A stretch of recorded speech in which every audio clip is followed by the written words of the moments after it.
Kalau kami bicara Indonesia, dan ini dalam konteks Indonesia, saya melihat Indonesia kami memiliki fondasi yang cukup kokoh.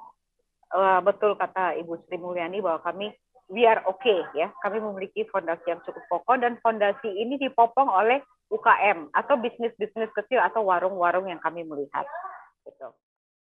Nah, pertanyaannya berikutnya adalah kenapa Indonesia bisa resilience ya ekonominya? Di G20 itu termasuk yang paling bagus tuh Indonesia.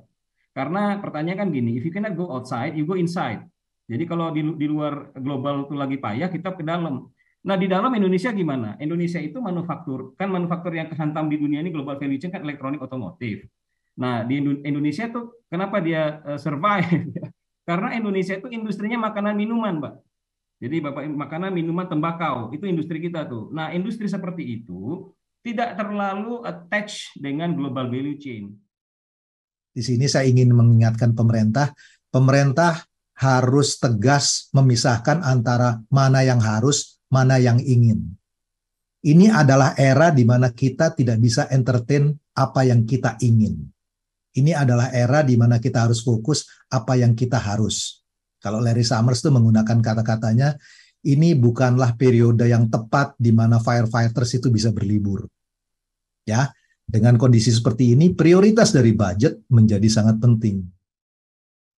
Bagaimana dengan pemulihan ekonomi yang harus kita lanjutkan? Ya, sama sepakat dengan tadi yang disampaikan oleh Bu Sinta dan juga Pak Gigi dan Dede, yaitu berkaitan dengan menjaga domestic market kita, Nah, ini, tapi yang menjadi menarik adalah memang dengan kenaikan biaya produksi sekarang ini, pengusaha menjadi punya tantangan tuh, apakah mengganti brandingnya atau melakukan cost efisiensi.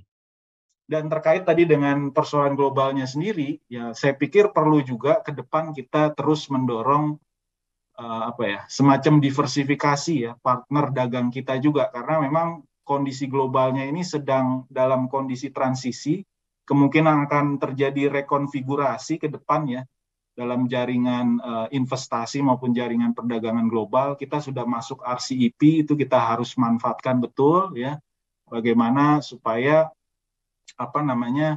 ekonomi kita mendapat dampak positif ya dari perjanjian-perjanjian investasi atau perdagangan semacam RCEP ini, sehingga kita bisa memanfaatkannya ya. Data terbaru yang baru saja keluar adalah PMI kita.